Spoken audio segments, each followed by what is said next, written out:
நாம் தமிழர் கட்சியினுடைய தலைமை ஒருங்கிணைப்பாளர் சீமான் மற்றும் கயல்விழி தம்பதிக்கு சமீபத்தில் அழகான பெண் குழந்தை ஒன்று பிறந்தது.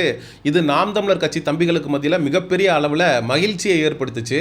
சீமான் அவர்களுக்கு இனிமேல் எல்லாமே வெற்றி தான். மகாலட்சுமி வந்த நேரம் சீமான் அவர்கள் அரசியலில் மிகப்பெரிய சாதனைகளை அடுத்து வரக்கூடிய நாட்களில் பெறுவார் என்று நாம் தமிழர் கட்சி தம்பிகள் சீமான் அவர்களுக்கு வாழ்த்து தெரிவித்த வண்ணம் இருந்தாங்க.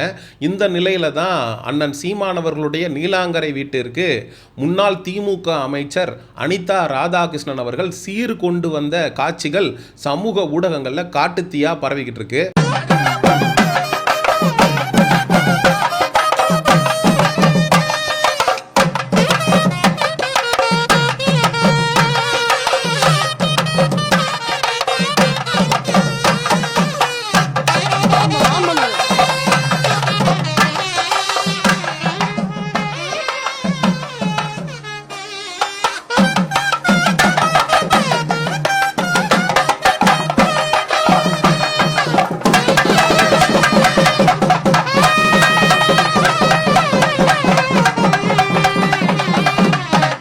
அனிதா ராதாகிருஷ்ணன் கிட்டத்தட்ட 50க்கும் மேற்பட்ட பெண்கள் கையில் தட்டில் சீரோட அவர் அண்ணன் சீமான் அவர்களுடைய நீலாங்கரை வீட்டுக்கு வராரு. சீமான் அவர்கள் வெளியில் அவரை வரவேற்று கையை பிடிச்சி வீட்டுக்குள்ளே கூட்டிகிட்டு போய் அதுக்கப்புறம் சீமான் அவர்களுடைய மகளுக்கு செய்ய வேண்டிய அந்த சீரை அனிதா ராதாகிருஷ்ணன் அவர்கள் செய்கிறாரு.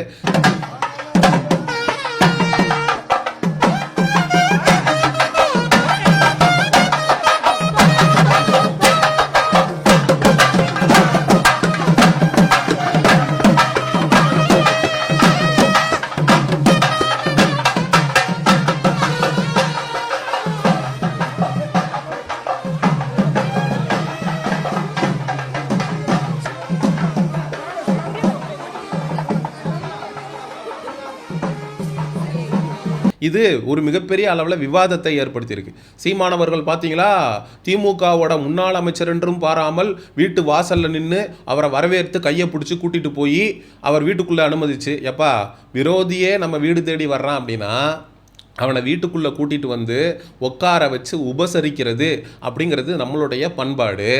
அவர் சீமானவர்களுக்கும் கயல்விழி அவர்களுக்கும் ரொம்ப நெருக்கமானவர், உறவினர்.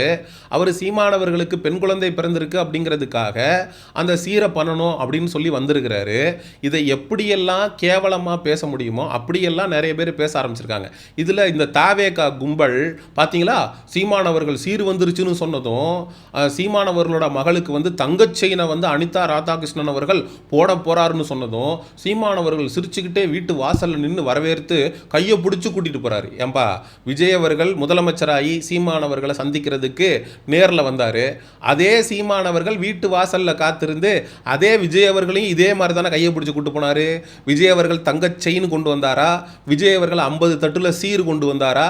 எதுக்காக விஜய் அவர்களை கையை பிடிச்சு கூட்டிட்டு போனோம்? அது சீமான் அவர்களுடைய பண்பு, சீமான் அவர்களுடைய மாண்பு அப்படிங்கிறது கூட நிறைய பேருக்கு புரியறதில்ல. உடனே திரள் நிதி வாங்குறதுக்கு சீமான் அவர்கள் காட்டக்கூடிய விசுவாசம். முன்னாடி இந்த திரள் நிதியை சீமான் அவர்கள் திமுக கிட்ட இருந்து தெரியாம காசு வாங்கிட்டு இருந்தாரு. இப்ப பாத்தீங்களா, திமுகவுடைய அமைச்சர் நேரடியாவே சீமான் அவர்களுக்கு சீருன்ற மாதிரி லஞ்சம் கொடுக்கிறாரு, சீமான் அவர்களுக்கு திரள் நிதி கொடுக்கிறாரு. ஏண்டா, திமுக காரங்க கொடுக்குற திரள் நிதியை வச்சாடா நாங்க கட்சி நடத்திக்கிட்டு இருக்கோம்?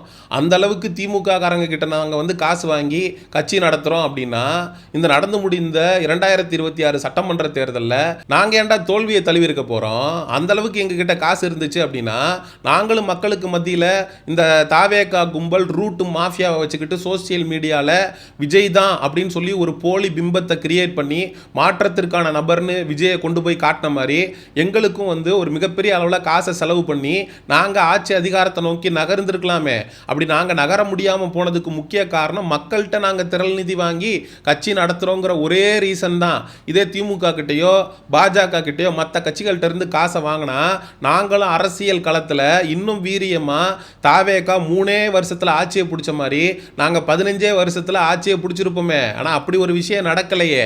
அப்படி இருக்கும்போது சீமானவர்கள் பார்த்தீங்களா, ஏற்கனவே 50 ஏக்கர் நிலம் அப்படிங்கிறது வாங்கியிருக்காரு. இப்போ 25 ஏக்கர் அடுத்த நிலம் வாங்க போறாரு.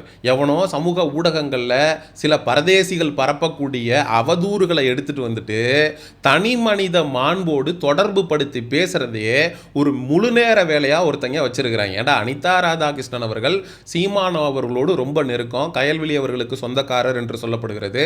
அந்த முறையில் அவர் சீர் செய்யறதுக்காக வந்திருக்கிறார். இதே சீமான் அவர்கள் இதுக்கு முன்னாடி ஒரு பத்திரிகையாளர் சந்திப்பில் பேசியிருப்பார். ஒரு திமுகவோட மாவட்ட செயலாளரும் அதிமுகவுடைய மாவட்ட செயலாளரும் சம்பந்தியாக இருக்க முடியுமா? பொண்ணு கொடுத்து பொண்ணு எடுக்க முடியுமா? அரசியல் தீண்டாமை அப்படிங்கிற ஒரு விஷயம் இருக்குது, அது ஒழிக்கப்படணும். ஏன்னா அரசியல் கொள்கை முரண் கோட்பாடு முரண்றது வேற, தனி மனித உறவு வேற, ரெண்டையும் ஒன்றா போட்டு குழப்பிக்க கூடாது அப்படின்னு பல இடங்கள்ல அண்ணன் சீமான் அவர்கள் பேசியிருக்கிறார். இதே போல எல்லா தலைவர்களையும் அண்ணன் சீமான் அவர்கள் ரொம்ப மரியாதையோடு மாண்போடு தான் அணுகுவார். தமிழிசை சவுந்தரராஜன் அவர்களை சந்திச்சப்ப நின்று பேசிட்டு வந்ததா இருக்கட்டும், செல்வ பெருந்தகையோடு நடந்த சந்திப்பா இருக்கட்டும், அதுக்கப்புறம் ஸ்டாலின் அவர்களை அவருடைய இல்லத்தில் போய் சந்திச்சு மூகா முத்தவர்களுடைய இறப்புக்கு வருத்தம் தெரிவித்ததாக இருக்கட்டும், அதுக்கப்புறம் அண்ணாமலை அவர்களை பல இடங்களில் நேரில் சந்திக்கக்கூடிய ஒரு சூழல் அப்படிங்கிறது சீமான் அவர்களுக்கு உருவாயிருக்கு. இந்த அரசியல் முரண், இந்த விரோதம், இது எல்லாத்தையும் தாண்டி தனி மனித நட்பு பாராட்டக்கூடிய ஒரு மாண்பு சீமான் அவர்கள்ட்ட இருக்கு. அது மற்ற கட்சி அரசியல் தலைவர்கள்கிட்ட இல்லை.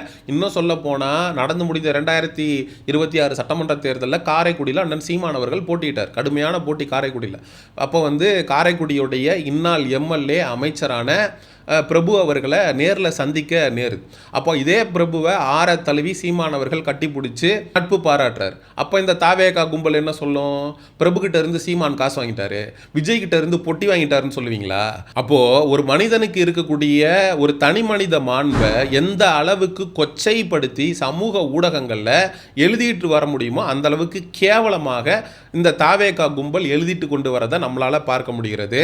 சாட்டை துரைமுருகன் அவர்கள் காரைக்குடியில் அண்ணன் சீமான் அவர்களை ஆதரித்து பிரச்சாரம் மேற்கொண்ட இடத்துல நாங்களும் திமுகவும் அங்காளி பங்காளி தான், திமுக காரெல்லாம் காரைக்குடியில் நாம் தமிழர் கட்சிக்கு தான் ஓட்டு போடுவான் அப்படின்னு அவர் பேசிட்டாரு. சாட்டை துரைமுருகனுக்கு முன்னாலேயே தெரிஞ்சிருக்கு திமுகவுக்கும் சீமானுக்கும் அண்டர் டீலிங் இருக்கு அப்படின்னு நாக்கு மேலே பல்ல போட்டு அவனுக்கு என்னென்ன கதை கட்ட முடியுமோ அவதூற பரப்ப முடியுமோ சமூக ஊடகங்களில் திமுகவையும் நாம் தமிழர் கட்சியையும் ஒன்றா சேர்த்து வச்சு பேசிக்கிட்டு இருக்காங்க. டே, அந்த அளவுக்கு திமுகவும் நாம் தமிழர் கட்சியும் உறவோடு இருக்குது அப்படின்னா நாங்கள் ஏன் திமுகவோட கூட்டணி போகாமல் தனிச்சு நின்று களமாடிக்கிட்டு இருக்கோம்?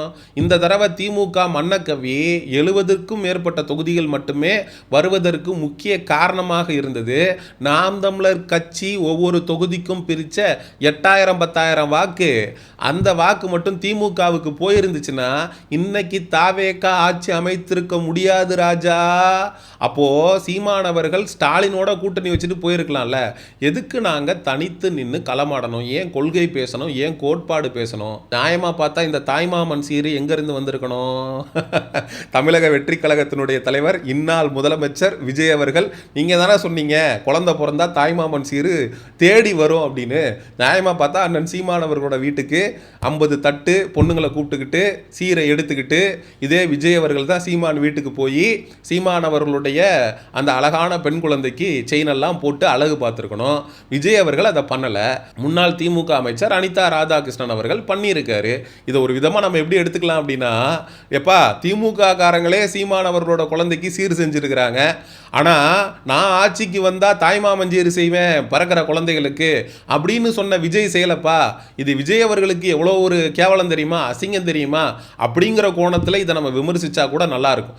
அதை விட்டுட்டு திமுக கிட்ட திரள் நிதி வாங்குறாரு சீமான், காசா வாங்காமல் சைனா வாங்குறாரு, காசா வாங்காமல் சீரா வாங்குறாரு அப்படின்னு நாக்கு மேலே பல்ல போட்டு பேசக்கூடிய நபர்களுக்கு நம்ம சொல்கிறது என்னன்னா, அரசியலையும் தாண்டின தனி மனித மாண்பு அப்படிங்கிறது உண்மையிலே பாராட்டுதலுக்குரியது.